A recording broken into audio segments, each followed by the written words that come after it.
Hello friends, welcome to my channel. आज के video में मैं एड्रेस करने वाला हूँ उन लोगों को जिनका विश्वास शादी के ऊपर से उठ चुका है, जो ऐसा पक्का डिसाइड कर चुके हैं कि they will never ever get married. तो मेरे कुछ ऐसे भी व्यूअर्स हैं, मुझे कमेंट सेक्शन से पता लग जाता है। तो आप सबके लिए मैं एक बहुत ही प्रैक्टिकल एडवाइस देने वाला हूँ आज के वीडियो में।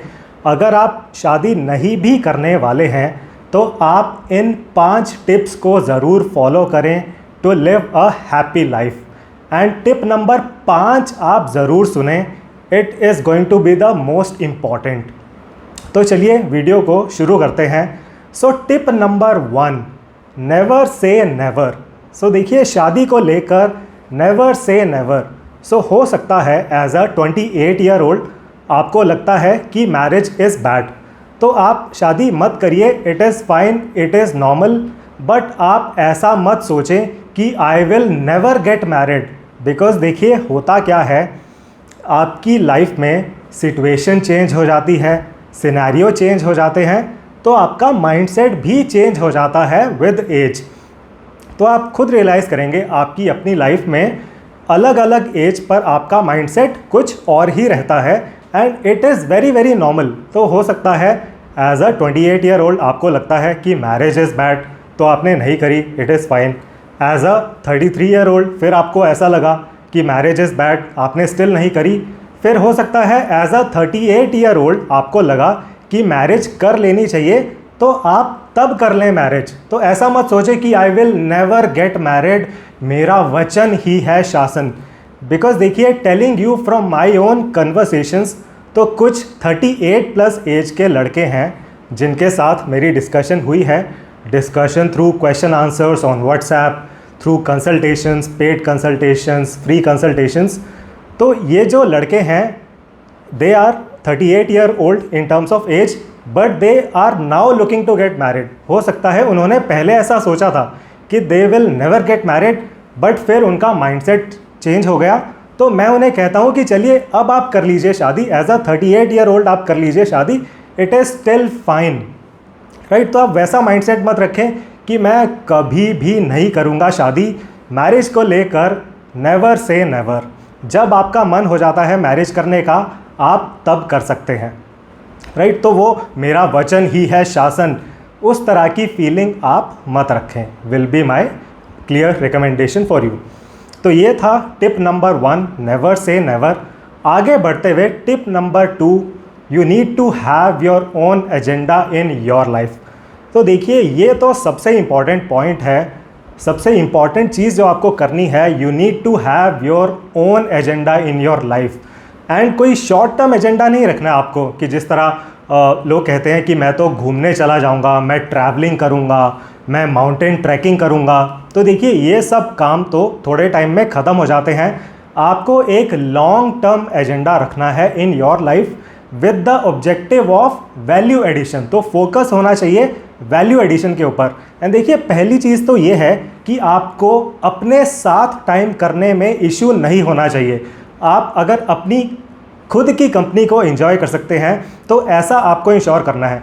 बिकॉज देखिए, होता क्या है, एज एन अनमैरिड पर्सन आपके पास टाइम काफ़ी रहता है, तो बहुत ऐसे लोग हैं जो इस टाइम को यूज़ करना चाहेंगे। तो you have to be very very aware of those people. तो कुछ एग्जांपल्स मैं आपको बताता हूँ। तो देखिए, कुछ यूट्यूबर्स हैं जो आपको कहेंगे कि आओ हमारे साथ जुड़ जाओ, मेरी संस्था को आप ग्रेटेस्ट बनाओ इन द वर्ल्ड। ये था पहला एग्जांपल। और क्या होगा आपके साथ, कुछ आपके फ्रेंड्स रहेंगे, रिलेटिव्स रहेंगे, उनके लिए आप एक बहुत ही इजी टारगेट बन जाते हैं। बिकॉज कोई रिलेटिव आपको कहेंगे कि राहुल मुझे प्लॉट देखना है, चलो मेरे साथ। या कोई फ्रेंड आपको कहेंगे कि अरे राहुल मुझे तो आज ड्रिंक करना है, तू मुझे कंपनी दे दे, राइट। तो इस तरह के सिनेरियो हो सकते हैं आपके साथ। फिर अच्छा, जो मार्केटिंग कंपनीज़ हैं, आप उनके लिए एक इजी टारगेट बन जाते हैं। तो मार्केटिंग कंपनीज आपको कहेंगी कि we will take you for a solo trekking trip, we will take you for a solo sky diving trip, solo euro adventure. तो मार्केटिंग कंपनीज़ के लिए आप एक इजी टारगेट बन जाते हैं, एंड अपने बॉस के लिए भी आप एक इजी टारगेट बन जाते हैं। भाई फिर जो आपके बॉस है वो ये सोचते हैं कि अच्छा Rahul is never getting married, सही है, ये बकरा फंस गया है, राहुल से मैं अपना पूरा काम करवा डालूँगा, राइट। तो आपको बहुत ही अवेयर रहना है ऑफ दीज पीपल। देखिए आपको इस ट्रैप में नहीं फंसना है, आपको किसी और का एजेंडा नहीं पूरा करना है, आपको अपना टाइम यूटिलाइज करना है for your own agenda and focus रहना चाहिए वैल्यू एडिशन के ऊपर। तो ये आप कैसे कर सकते हैं, तो अपनी लाइफ में आप लर्निंग करते रहें हमेशा, जो भी आपका इंटरेस्ट एरिया है उस इंटरेस्ट एरिया में आप कुछ ना कुछ सीखते रहें। सो फॉर एग्ज़ाम्पल अगर आपके टेक्निकल इंटरेस्ट हैं तो आप सर्टिफिकेशंस कर सकते हैं। तो आजकल AI is the new hot thing in the market, तो आप AI से रिलेटेड सर्टिफिकेशंस कर सकते हैं, AI में आप चैम्पियन बन सकते हैं, AI के बारे में सीख सकते हैं बहुत अच्छे से। एंड अगर आप AI के बारे में सीख गए तो जो आपकी करंट सैलरी है उस सैलरी से आप काफ़ी एक अच्छा जंप ले सकते हैं इन टर्म्स ऑफ सैलरी। एंड फिर आप बाद में लोगों को भी सिखा सकते हैं कि अच्छा I am the AI champion, मैं आप लोगों को AI सिखाऊंगा। तो 2-3 साल बाद फिर क्या होगा इन द टेक्नोलॉजी लैंडस्केप, फिर कोई और टेक्नोलॉजी आ जाएगी, फिर अगर आपके टेक्निकल इंटरेस्ट हैं तो आप उस टेक्नोलॉजी को सीख जाएं और ज़्यादा पैसे कमाएं एंड लोगों को सिखाएं, राइट। तो ये एक एग्जांपल है अगर आपके टेक्निकल इंटरेस्ट हैं। इसके अलावा अगर आपके कोई और इंटरेस्ट हैं तो अगेन उस इंटरेस्ट एरिया में आप चीज़ें सीखें, लर्निंग करें एंड लोगों को सिखाएं एंड पैसा कमाएं, राइट। तो फोकस रहना चाहिए अपनी वैल्यू एडिशन के ऊपर एंड लोगों की वैल्यू एडिशन के ऊपर। तो इस तरह आपको अपना एक खुद का एजेंडा रखना है in your life if you are planning to never ever get married. तो ये था tip number 2, you need to have your own agenda. आगे बढ़ते हुए tip number 3, you need to stop abusing marriage on social media. तो आप सब ये चीज़ नोटिस करेंगे आजकल सोशल मीडिया पर मैरिज के लिए बहुत अब्यूजिंग हो रही है। तो कुछ दिनों पहले मैं एक करियर रिलेटेड वीडियो देख रहा था किसी करियर चैनल की। तो video was about layoffs कि अच्छा ले ऑफ्स बहुत हो रहे हैं, nothing related to marriage directly. तो मैंने कमेंट सेक्शन में पढ़ा, comment section was full of anti marriage comments. तो लोगों का माइंडसेट ये लग रहा था मुझे कमेंट्स पढ़ के कि अच्छा अगर हम मैरिज नहीं करेंगे फिर तो जॉब करने की भी रिक्वायरमेंट नहीं है। तो देखिए अब मेरे चैनल पर भी आप देखेंगे most of my videos are pro marriage videos. तो मेरे चैनल पर भी पहले आया करते थे इस तरह के कमेंट्स। तो कुछ कमेंट्स ऐसे होते थे कि शादी मत करो, ओके, शादी मत करो, मेडिटेशन करो, कुछ मत करो, सब कुछ छोड़ दो, मोक्ष की तरफ जाओ। तो यहाँ तक स्टोरी ठीक है, शादी मत करो, मेडिटेशन करो, मोक्ष की तरफ जाओ। आगे फिर लिखा होता था गाली गलोच इन दैट कमेंट, गाली गलोच, abuses towards girls, abuses towards boys. अगर जो गर्ल कमेंट करती थी तो abuses towards boys and boys comment करते थे तो अब्यूजेस टूवर्ड्स गर्ल्स। तो देखिए ये फ्रस्ट्रेशन है, बिटरनेस है, खालीपन है जो निकल रहा है वर्ड्स के थ्रू ऑन सोशल मीडिया। तो जब मैं इस तरह के अब्यूजेस वाले कमेंट्स पढ़ता हूँ, I am able to see the pain of that person through those words. तो मैं ये सोचता हूँ कि भाई ये जो बंदा है, ये जो पर्सन है, ही और she is abusing strangers on social media, he और she will be in a lot of pain, right. तो I am a student of human psychology as well, तो मैं इन चीज़ों को समझता हूँ। तो वो जो कमेंट सेक्शन में आप अब्यूजेस पढ़ते हैं, it is basically frustration coming out, bitterness coming out, खालीपन की वजह से वो ऐसे कमेंट्स लिखे जाते हैं। तो देखिए आपको इस तरह बिटर नहीं रहना है अपनी लाइफ में। अपना टाइम आप बिल्कुल भी वेस्ट मत करें एंड खुद को मेंटल टॉर्चर मत करें by abusing people on social media. आपको लगता है कि marriage is bad, it is a good thought, but आप ये मत सोचें कि आप सबको अनमैरिड रखेंगे, राइट। आपने ठेका नहीं ले रखा है सबको अनमैरिड रखने का। तो देखिए जिसको मैरिज करनी है वो मैरिज कर लेगा, जिसको मैरिज नहीं करनी है वो मैरिज नहीं करेगा, राइट। तो आप वैलिडेशन मत सीख करें कि अच्छा मैं मैरिज नहीं कर रहा हूँ तो सबको अनमैरिड रखना है, वो एक गलत थॉट प्रोसेस है, प्लीज़ रियलाइज दिस, राइट। तो इस तरह do not be abusive on social media. And देखिए अगर अगर आप ब्रॉडकास्ट करना चाहते हैं अपने मैसेज को, तो आप भी यूट्यूब चैनल खोल सकते हैं। आप लॉजिक के साथ लोगों को बता सकते हैं कि why marriage is bad, why you should not do marriage. तो लॉजिक के साथ आप लोगों को बता भी सकते हैं एंड आपका जो मैसेज है वो ब्रॉडकास्ट भी हो जाएगा। एंड ऑलरेडी बहुत यूट्यूबर्स हैं जो इस तरह के यूट्यूब चैनल रन कर रहे हैं, आप भी कर सकते हैं। तो आपके पास फिर एक एजेंडा भी रहेगा अपनी लाइफ में कि अच्छा आप एक यूट्यूब चैनल रन कर रहे हैं जिसका एक सर्टेन ऑब्जेक्टिव है। उस ऑब्जेक्टिव को कोई लोग मानेंगे, कोई लोग नहीं मानेंगे, but at least you will be able to broadcast your message and आपके पास एक एजेंडा रहेगा अपनी लाइफ में। तो प्लीज़ ये रियलाइज़ करें, देखिए अगर आप अब्यूज़िव होते हैं ऑन सोशल मीडिया, इसका मतलब ये है कि आपके पास बहुत खाली टाइम है एंड बेसिकली आपके पास अपना कोई एजेंडा नहीं है। तो आपको इस तरह बिटर नहीं रहना है। Have your own agenda in your life with the objective, with the focus on value addition. Value addition खुद के लिए एंड वैल्यू एडिशन बाकी लोगों के लिए। तो ये बहुत इंपॉर्टेंट पॉइंट था। ये था टिप नंबर 3। आगे बढ़ते हुए tip number 4, at the office, at your office, आप इस चीज़ को बिल्कुल भी डिक्लेयर मत करें कि hi guys I am never ever getting married. Because देखिए होता क्या है, आपके जो बॉस हैं वो आपके सामने बहुत कंसर्न दिखाएंगे कि अरे हाँ यार राहुल, सही कह रहा है तू मैरिज नहीं कर रहा है ना, बहुत अच्छा कर रहा है, मैंने मैरिज करके गलती कर दी, बिल्कुल नहीं करनी चाहिए मैरिज। तो वो आपके साथ आपको काफ़ी कंसर्न दिखाएंगे आपके बॉस, बट उनके मन में फूट रहे हैं लड्डू। बिकॉज आपके बॉस सोचते हैं कि अच्छा भाई ये सही है, ये बकरा फंस गया है।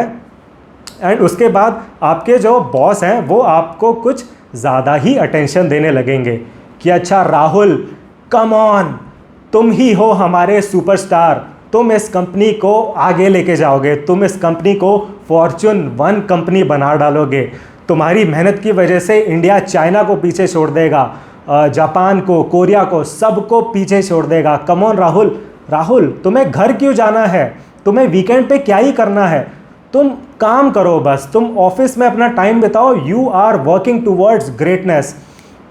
तो राहुल को इस तरह की डीलिंग दी जाएगी कि अच्छा राहुल हम तुम्हें एम्प्लॉय ऑफ द मंथ बना देंगे, एम्प्लॉय ऑफ द ईयर बना देंगे, employee of the century, employee of the millennium बना देंगे। तो देखिए फिर आपके बॉस आपको कुछ ज़्यादा ही अटेंशन देने लगेंगे एंड फिर ये जो राहुल हैं वो उस पेप टॉक में फंस जाते हैं एंड राहुल को लगता है कि हाँ मैं तो रात के 9 बजे तक, 10 बजे तक, 11 बजे तक काम करूँगा, मैं हूँ असली superstar of this company. And इस तरह कम ऑन कर करके राहुल से एक्स्ट्रा काम निकलवाया जाता है। एंड देखिए ओवर टाइम सैलरी का तो आपको पता ही है, ओवर टाइम सैलरी का concept does not exist in our country. तो राहुल अगर 15 घंटे 18 घंटे भी काम कर ले डेली, उसे पैसे उतने ही मिलेंगे 8 आवर्स पर डे वाले, राइट। तो आपको इस ट्रैप में नहीं फंसना है। अपने ऑफिस में, अपनी वर्क प्लेस पर बिल्कुल भी डिक्लेयर मत करें कि guys I am never ever getting married. अपनी वर्क प्लेस पर आप यही बताएं कि हाँ जी मेरी मैरिज हो चुकी है, अभी 6 बज गए हैं शाम के, भाई मुझे अब घर जाना है, मुझे अपनी गृहस्थी संभालनी है। एंड कोई लोग अगर ज़्यादा इंटेरोगेशन करें तो आप उन्हें बता दें कि हमने तो भाग कर मंदिर में शादी कर ली थी, इसलिए मैंने रिकॉर्ड्स में डिक्लेयर नहीं किया कि मैं मैरिड हूँ, राइट। तो चाहे आपने मैरिज नहीं भी करी है, अपने ऑफिस में यही बताएं कि I am a married person, I need to go to my home at 6 PM and और I need to go to my home at a good suitable time. मैं रात के 11 बजे तक ऑफिस में नहीं बैठ सकता हूँ। तो ये था टिप नंबर 4।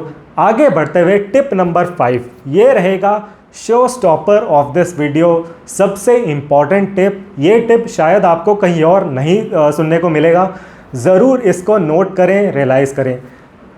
टिप नंबर 5 है रियल एस्टेट।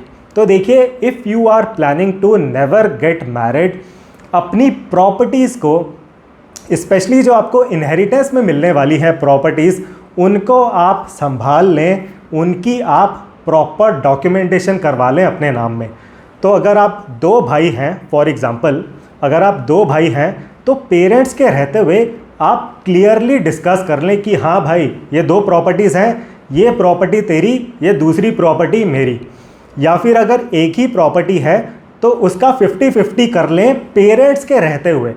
बहुत ही इम्पॉर्टेंट है ये, तो ये चीज़ मैं आपको अच्छे से समझाता हूँ तो देखिए होता क्या है कुछ केसेस में, जो पेरेंट्स हैं वो ऐसा सोच लेते हैं कि अच्छा 2 बेटे हैं हमारे, एक बेटे ने तो सोच लिया है कि he will never get married, तो उसको प्रॉपर्टी देने का तो क्या ही फ़ायदा है, उसको प्रॉपर्टी क्यों चाहिए, एंड उसके नाम में हम प्रॉपर्टी कर भी देंगे तो आगे कहाँ जाएगी वो प्रॉपर्टी, बिकॉज आगे सक्सेशन नहीं है, मैरिज नहीं है, बच्चे नहीं है, तो आगे कहाँ जाएगी वो प्रॉपर्टी, हमारी प्रॉपर्टी तो राख हो जाएगी, कहीं और ही चली जाएगी अगर इसके नाम पे कर दी। तो पेरेंट्स क्या करते हैं, सारी प्रॉपर्टी दूसरे बेटे के नाम पे कर देते हैं जो मैरिज कर रहा है, जिसके बच्चे होने वाले हैं, ताकि वहाँ पर प्रॉपर्टी का सक्सेशन भी हो जाए आगे। तो आई होप ये प्रैक्टिकल पॉइंट आप समझ रहे हैं। तो पेरेंट्स ऐसा कर देते हैं कुछ केसेस में, पूरी प्रॉपर्टी कर दी दूसरे बेटे के नाम में जो शादी करना चाहता है या फिर कर चुका है। तो देखिए अब होता क्या है, तो आपको अपनी 30s में, जब आपकी एज 30s में है, तब आपको भी ऐसा लगेगा कि हाँ मुझे नहीं चाहिए प्रॉपर्टी, मुझे क्या करना है, मैं तो मोक्ष की तरफ जाने वाला हूँ, I will never get married, तो मत दो मुझे प्रॉपर्टी, मुझे नहीं चाहिए, हाँ दे दो, ब्रदर को सारी प्रॉपर्टी दे दो। बट देखिए उस प्रॉपर्टी की आपको ज़रूरत पड़ती है इन योर 60s, जब आपकी एज 60s में चली जाती है तब आपको ज़रूरत पड़ती है उन प्रॉपर्टीज़ की। बिकॉज होता क्या है, and very very practical perspective है, देखिए आजकल जिस तरह मेडिकल साइंस प्रोग्रेस कर रही है, मे बी आप 90 की एज तक जीने वाले हैं, तो अगर आप 90 की एज तक जीने वाले हैं, कंपनी में काम तो आप कर पाएंगे 50 की एज तक, बिकॉज कॉरपोरेट में अगर आप जॉब करते हैं तो 50 भी मैं ज़्यादा ही बोल रहा हूँ, 50 से पहले ही लोग निकाले जाते हैं या फिर खुद ही छोड़ देते हैं कंपनीज, तो 60 तक नहीं काम कर पाते हैं लोग। ये चीज़ आई एम प्रेटी श्योर आप सब जानते होंगे। तो एक अगर हम मान के चलें तो 50 की एज तक आपने जॉब करी, 50 की एज तक आप अर्न कर रहे थे इन योर कॉरपोरेट कंपनी। फिर देखिए उसके बाद 50 से लेकर जो 90 40 साल जो आपको निकालने हैं, उस दौरान आपके पास कोई अर्निंग्स नहीं रहने वाली हैं, तो लेकिन आपको गुजारा करना है तो आपको पैसे तो चाहिए रहेंगे। अब अगर आपके पास ये प्रॉपर्टी रही होती इनहेरिटेंस वाली, आप उसको रेंट पर चढ़ा सकते थे, वहाँ से पैसा आ जाता, आप उसको सेल ऑफ कर सकते थे, सेल ऑफ करके आपको पैसा मिल जाता।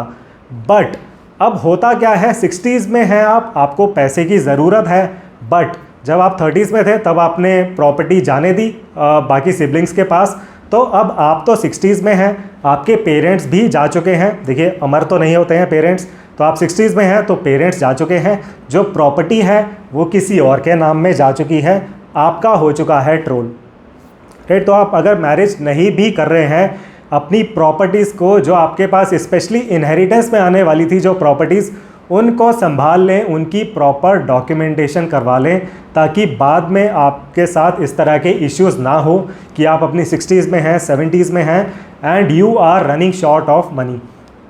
तो ये 5 प्रैक्टिकल टिप्स मैं आप सबको बताना चाहता था। If you are planning to never get married, in 5 tips को आप ज़रूर फॉलो करें to live a happy life. And अगर आपके कोई भी क्वेश्चंस हैं, क्वेरीज़ हैं, आप कमेंट सेक्शन में ज़रूर पोस्ट करें। So thank you very much for watching this video. See you in the next one.